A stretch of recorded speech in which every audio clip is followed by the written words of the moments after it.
New World Tournament is almost here. Not only are returning players excited to jump into the content, but with it coming to console as well, brings a whole new player base that is going to be able to experience a tournament for the first time. Before we get into the sauce, I want to say what's up. My name is Willy, aka YaBoiWilly, and I have the pleasure of doing my very best today of filling you all in about the PvP in this game. Off the rip, before we get into the video, I want to say a huge thank you and a massive shout out to AGS for sponsoring this video. Just 2.5 years ago, I was a stay-at-home dad who fell in love with this game called New World. One fateful day, I threw on my stream, and to my surprise, my whole life changed.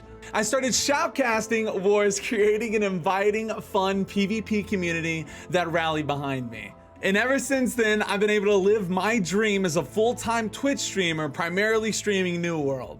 In short, it's an absolute honor to be able to make a video supported by AGS going over my favorite content in the game. And moving forward, I promise to try to do my best to get that information across to you clearly. But that's enough glazing myself for now.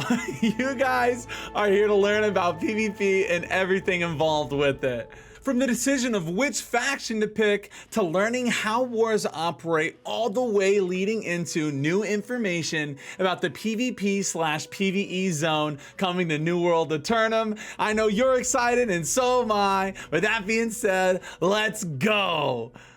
Let's get this train rolling by starting it out with the faction system. Not long after washing ashore to the beaches of Eternum, you'll be met with a decision to pick between 3 different factions in the game. The first faction we are going to be talking about here is the Covenant, the yellow gold faction that follows a devout conviction in praising the Spark. The next faction we are going to focus on here is the Syndicate faction. This is the purple faction known to focus more on science and intellectual endeavors above all else.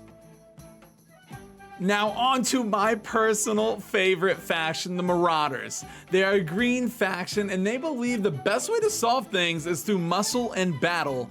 Unga bunga, just my style. Now, if you're anything like me, choosing an initial faction can feel a little stressful. Don't worry though, all you gotta do is go to your menu, go to the characters tab, go over to the bio section, and change faction if you ever want to. This will put it on a cooldown, however. And a pro tip, before you join a faction, you will have to do the faction quest line first. Once you've chosen your faction, the real fun begins. Not only can you flag up and start fighting any flagged up members of the opposing factions in open world at any given time, but you can also join a company and start the beginning processes of initiating a war. Of course, I am talking about influence races. Let's get into it.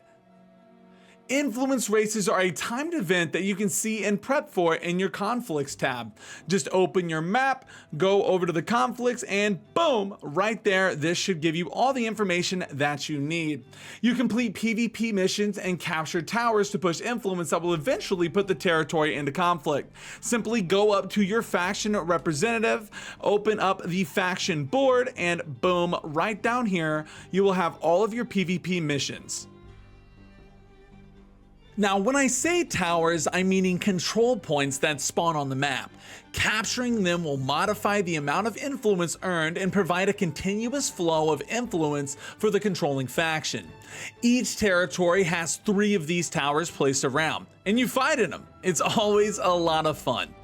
Also, faction control points, aka forts, that are strategic PvP control points in each territory that reward the owning faction with a bonus. You can find out what bonus each fort provides by hovering over its map icon. For instance, this is Windsward. You click it and you get the global consumable bonus, plus 10%. Cool. Something worth noting outside of influence races. Forts are locked for 1 hour once they are captured. Now, during an influence race, they do not lock once captured. Now, all of that technical stuff aside, what's the vibe? What's it really like during a timed influence race? Well, these can be pretty hectic. The faction who currently owns the territory can try to stop and fight the other two attacking factions trying to push influence, while the other two factions try to battle not only the current faction owners, but each other, leading into what can be some of the most absolute fun you can have in any game: mass scale open world PvP. But why are we pushing influence, Willy? What for? Well, to get a chance at my favorite and arguably the most fun content in the game, wars. I will try to contain my excitement for this next segment, but boy, will it be hard. As I said at the start, I have been shoutcasting and shot calling wars since I was just a new pirate who washed up on the shores of Eternum. I have literal thousands of hours strategizing, analyzing, politicking, and fighting in these amazing events in the game. With all of that aside though, it is now time for me to go into detail about my favorite thing to do in New World: wars. So your faction has pushed the territory to 100% influence. What happens next? Your company has to push at least 10% influence during an influence race to declare war. You will then have to sign up at the war board in town or in the previously mentioned conflicts tab on the map. Once your company does that and declares, the war will be scheduled the next day according to the company's siege timer. This is a 50-50 battle that can be as sweaty or as casual as you want. Things get a bit chaotic. A bit of advice to all new war enjoyers out there would be to prep as much as you possibly can. The attacker's main goal is to capture the 3 points outside of the fort. You capture points by having more soldiers in your army on the point's control radius. Once you have done that, then you can have a fort fight and the real challenge begins. The attackers then must siege the fort, destroying the gates and anything else in their way. It sounds easy, but the defenders would have a lot to say about that. Now, if you are on the defense, it's self-explanatory. Don't let the attackers win. However, there's plenty of skill involved in this. As a defense, you will constantly be trying to prepare for how the attackers play. What strategy are they doing? Will they try to trick us by using a different composition? The key is to always stay on your toes and react accordingly. Wars can be challenging and require a solid amount of teamwork and skill to win, depending on the defending or attacking company. The companies that take the time organizing your war rosters by specific classes and abilities will thrive, while others will fall to the wayside and never know what the true power of owning a territory feels like. Designating a shot caller or someone who can essentially tell everyone where to go and what to do in the war is also a pro gamer move. If you need any help, I'm always available on Twitch. Now, when your company wins a war, you will own the territory, getting bragging rights and your crest plastered on the map for all of the peasants to see. You will then manage the territory by starting town projects that give lifestyle buffs. And don't be a bad territory owner. Make sure you're always upgrading your settlement and fort, so the commoners don't get fussy. Don't get it twisted, wars are amazing, but that's just one of many PvP activities in the game. Another PvP activity that I love and play religiously is OPR, aka Outpost Rush. Outpost Rush is a 20v20 match that takes place on a large island with 3 outposts that teams compete to capture and hold. Once you hit level 60, you can sign up for an Outpost Rush at any time in the activities menu. A notable new addition coming to Season 6 that I know a lot of people are excited for, OPR will now use a skill-based matchmaking system on the back end to give players more close matchups. I love OPR because it gives you a chance to experience PvP in a battleground setting. Teaming up with your homies, playing your favorite build, ripping some OPRs is always a good time. However, I would suggest to be an objective player. You don't want to be caught lacking fighting in the roads. This is a point-based activity. Focus on controlling points and always try to remember to pay attention when Baroness spawns.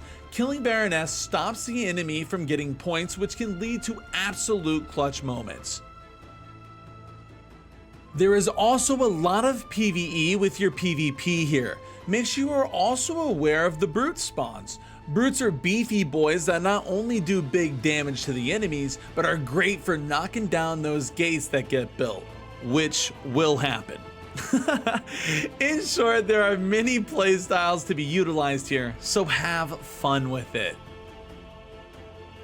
We've talked a lot about the more mass scale PvP in the game, but is there any smaller scale PvP options? Absolutely. 3v3 arenas. Let's get into it. 3v3 arenas is a smaller scale option where you can scratch that more competitive itch. In 3v3 arenas, two teams battle to eliminate each other. The match takes place in a best of 5 format. Eliminate the entire opposing team to win a round. Win 3 rounds to win the match. The longer a round continues, the weaker healing becomes. And if the round lasts too long, a ring of fire will begin to close until one side has won. You can sign up for 3v3 arenas at any time in the activities menu. A notable new addition in Season 6. Arenas will now have cross-world queue as well as skill-based matchmaking for closer matchups. The matching scores are just for purpose of creating higher quality matches and are not visible. Arenas can be a really fun place to experiment with different builds. In a lot of places in the game, you are focusing on the bigger picture of PvP. However, in Arena, different builds can thrive, so get creative and get active out there. These have all been amazing PvP activities and systems that have been in the game. However, with New World Eternum on the horizon comes a brand new free-for-all PvP/PvE zone that I know the community is excited for. So what are we waiting for? Let's go! To the foggy southwest reaches of Cutlass Keys lies a lawless place, where the Golden Creed, curse of La Esperanza's treasure, drives fortune hunters to murderous madness. Even the closest of companions are liable to lethally betray one another. In this zone, you'll be gathering cursed doubloons and resources from chests, nodes, monsters, and rival players. And make sure you escape before losing them to fellow looters. The last thing you want to do is get a bunch of the balloons and get caught lacking. You can then exchange extracted doubloons for a variety of rewards at the Well of Fortune in the settlement of Spyglass Ridge. Whether you're looking for a new artifact, potentially some new weaponry, maybe you need some consumables, it's got you. Or maybe you're looking for a nice little paper pirate hat. Look, to each their own. Not only is this zone beautiful, but there are a lot of dynamic areas that will provide a unique fighting experience. It's exciting to think about the playstyles that will emerge in this zone. You can be a chest runner, gathering the balloons as quickly as possible and getting out of dodge ASAP. Or you can be an assassin, waiting for an unsuspecting victim to do the looting for you. Honestly, the possibilities feel endless. At the end of the day, there are plenty of unique and fun PvP options in the game. There's a reason that I've been playing for 3 years straight, and I swear it's not just because I can't stop staring at Isabella. The action combat New World has creates some of the most fun and exciting PvP experiences that I've ever had in my years of gaming. To end this video, I want to once again give a massive shout out to AGS for sponsoring it and supporting ya boy.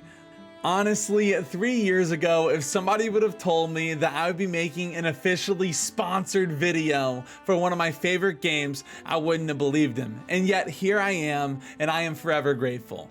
And of course, whether this is going to be your first time experiencing New World Eternum, or you are a returning player ready to have this new experience with us and you have any questions, please feel free to reach out to me on Twitch.